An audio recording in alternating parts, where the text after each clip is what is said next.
अक्सर हम सुनते रहते हैं और कई बार हमारे साथ भी ऐसा हुआ होता है कि अगर कोई भी काम को हम लंबे समय तक करते रहते हैं तो अपने आप में हम डलनेस फील करने लगते हैं और बहुत थक जाते हैं और उसको करना हमारा मन तो कर रहा होता है पर हम चाह कर भी उस काम को लंबे समय तक कंटिन्यू नहीं रख पाते हैं। तो हमारे साथ ऐसा क्यों होता है, चलिए जानते हैं आगे इस वीडियो में।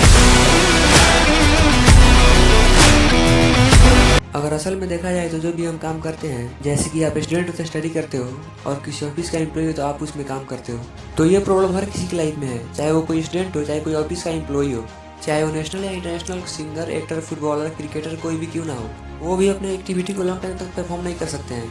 अगर मान लो कि आप एक सिंगर हो और आपको बोला जाए कि दिन में 10 घंटे बस आपको गाने ही गाते रहना है, तो बताओ आपको उस टाइम कैसा फील होगा? क्या आपको एंजाइटी नहीं होगा? क्या आप इस काम से बाहर निकलने की कोशिश नहीं करोगे? कि आप ये नहीं कहोगे कि बस इतने टाइम तो कोई गाना ही कैसे गा सकता है? तो इससे आप इतना तो जरूर समझ चुके होगे कि हम उस काम को भी करके बोर हो जाते हैं जिस काम में हमें बहुत इंटरेस्ट होता है। तो बोलो स्टडी या कोई भी ऑफिस का वर्कआउट करते हो तो वो तो बहुत ज्यादा बोरिंग होती है।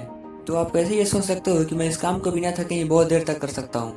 तो अगर आप ऐसे सोचते हो ना तो आप बिल्कुल गलत हो, क्योंकि इस दुनिया में ऐसा कोई भी इंसान नहीं होगा जो बोल सकता है कि मैं इस काम को बिना थके ही बहुत देर तक कर सकता हूँ और मैं उससे बोर भी नहीं होता हूँ। किसी भी काम को एक हद तक करने के बाद हर कोई बोर हो जाता है और इसीलिए आप भी बोर होते हो। तो इतना तक तो ठीक है कि सब बोर होते हैं तो आप भी बोर होते हो, पर इससे बाहर निकलने का रास्ता क्या है कि हम कभी भी बोर ना हो। तो इसका असल में देखा जाए तो एक ही सोल्यूशन है और वो ये है कि आप जिस काम को लॉन्ग टाइम तक करके बोर फील करते हो, वो चाहे आपकी पढ़ाई हो या कोई भी काम हो, आपको उसे बस इतना ही करना है जितना उस काम को आप बिना थके कर सकते हो। और हाँ, ये मैं बिल्कुल सही कह रहा हूँ कि आप बस उतना ही करो जितना आप कर सकते हो, उससे ज़्यादा करने का तो कोई फ़ायदा भी तो नहीं है। जैसे कि मान लो आपके घर में एक बकेट है और वो बस 10 केजी वाटर को होल्ड कर सकता है, तो आप उस बकेट में 10 किलो पानी भरने के बाद भी 2-3 लीटर पानी और एक्स्ट्रा भरते हो, तो बताओ वो पानी कहाँ जाएगा? तो वो सारा पानी वेस्ट हो जाएगा और ये पानी वेस्ट करके ना आपका कुछ फायदा नहीं होने वाला है, बस घाटे ही होंगे। और जो पानी एक बार वेस्ट हो गया ना वो दोबारा फिर बकेट में नहीं आ सकता है, क्योंकि वो वेस्ट हो गए हैं और सारे ज़मीन पे चले गए हैं।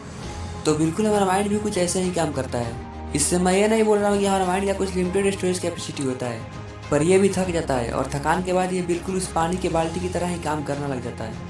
और उस टाइम पे आप चाहे जितना भी एफर्ट लाके क्यों ना पढ़ लो या कोई भी काम कर लो, आपका काम सफल नहीं होगा, क्योंकि हमारा माइंड जब थका हुआ होता है ना तो हम जो भी चीज़ें पढ़ने की कोशिश करते हैं वो इसके अंदर तक नहीं जा पाते हैं और उस समय पर हमारा माइंड भी कुछ पानी के बकेट की तरह ही काम करने लग जाता है। और ऐसे थकने के बाद हमारा माइंड अपने अंदर कुछ भी नहीं आने देता है, जैसे कि वो बाल्टी एक बार भरने के बाद जरा सा भी पानी को अपने अंदर नहीं आने देता है। तो आप बताओ कि उस टाइम पे एफर्ट लगाना जिस टाइम पे जरा सा भी आउटपुट नहीं आ रहा है, क्या ये सही है? मेरे हिसाब से तो ये बिल्कुल सही नहीं है। हमें उस टाइम पे वो करना चाहिए जो असल में सही है और हमारा माइंड उस टाइम पे डिमांड कर रहा होता है।